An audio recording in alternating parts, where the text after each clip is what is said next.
আজকে আপনারা দেখবেন প্রতিদিন বাইরে বের হয়ে আড্ডা দেওয়া মানুষটি কিভাবে ঘরে বসে তার সময়গুলো কাটায় এবং সে ঘরে বসে বসে প্রতিনিয়ত কিভাবে মোটা হচ্ছে।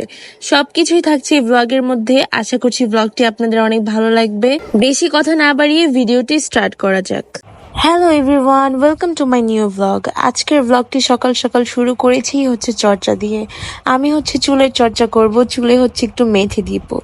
এর জন্য আমার আম্মু মেথি রেডি করতেছিল। মেথির মধ্যে আমি দিয়ে থাকি তেল আর মেথি, একটু অ্যালোভেরা। ট্রাস্ট মি, আমার কাছে যদি কেউ কোনো সলিউশন চায় চুলের জন্য, আমি একটা সলিউশনই তাকে দিব, মেথি। কারণ মেথি চুল পড়া কমায়, চুল গজায়, সিল্কি করে, অনেক সুন্দর করে চুলকে।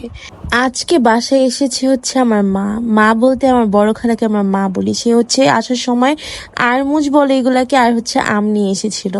তারপর দেখতেই পাচ্ছ যে মেথি দেওয়ার পর, শাওয়ার নেওয়ার পর আমার চুলগুলো কত সুন্দর সিল্কি হয়ে গিয়েছে। আমি বারবার ক্যামেরা অন করে দেখছিলাম যে আসলে এই চুলগুলো অনেক স্মুথ আর সিল্কি হয়েছে। শাওয়ার নিয়ে লাঞ্চ করতে করতে অনেক লেট হয়ে যায়। তারপর আমার স্যার আসে, স্যারের কাছে পড়ার পর দেখলাম যে সন্ধ্যার নাস্তা মেক করতেছে সবাই। তারপর আমিও ভাবলাম একটু হেল্প করি, কিন্তু হেল্প করতে গিয়ে আকাম করে দিয়েছি। তাও আমার নিজের আকাম আমি নিজেই সলভ করেছি।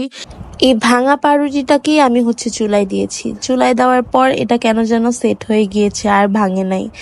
জায়গা বাদ দাও, জানি না তোমরা কে কে এই খাবারটা খেয়েছো, আমার কাছে এটা অনেক ভালো লাগে। ডিমের মধ্যে হালকা চিনি আর হালকা সামান্য পরিমাণ লবণ দিয়ে ফাটিয়ে ওটার মধ্যে পাউরুটিটা মাখিয়ে দেন পাউরুটিটাকে ভেজে খেলে অনেক টেস্টি লাগে।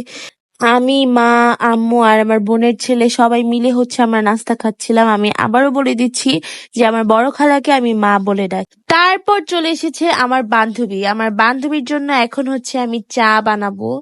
চার পানি নিয়ে নিয়েছি। তারপর চার পানির মধ্যে দুধ দিয়ে দিয়েছি। তারপর এটার মধ্যে হালকা চা পাতি। ওয়েট আ মিনিট, আমি কি তোমাদেরকে চা বানানো শেখাচ্ছি? Sorry, my bad. আমি জানি তোমরা সবাই চা বানাতে পারো, আমি জাস্ট এমনি ক্লিপস নিয়েছিলাম চা বানানোর। জায়গা বাদ দাও। এখন আমি আমার ফ্রেন্ডের জন্য বানাবো নুডলস। আমার বাসায় আজকে একটাই ম্যাগি নুডলস ছিল, আর ছিল অল্প কিছু পরিমাণ কোকোলা নুডলস।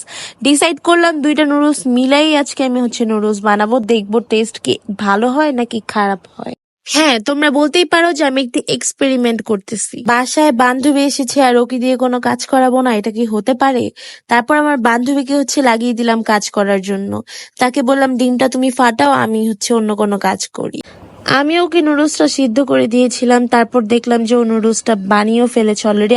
আমরা দুইজনই মিলে ঝিলে রান্না করি নুডলসটাকে। দেন আমরা সবকিছু রেডি করে এখন আমরা এগুলো বসে বসে খাবো আর অনেক অনেক অনেক বেশি গল্প করব। এখন তোমাদেরকে একটি ফানি ক্লিপস দেখাই। আমরা সবাই জানি যে অড সিগনেচারের ভোকালিস্ট পিয়াল ভাইয়া মারা যায় কয়েকদিন আগে। ইন্না নিল্লাহি ওয়া ইন্না ইলাইহি রাজিউন। তো ওর কথাই আমি বলছিলাম জিনিয়াকে। মানে দুনিয়া জানতেছে যে সে মারা গিয়েছে, আর জিনিয়ার কথা শুনে মনে হলো জিনিয়া একদম দুনিয়ার বাহিরে চলে গিয়েছে।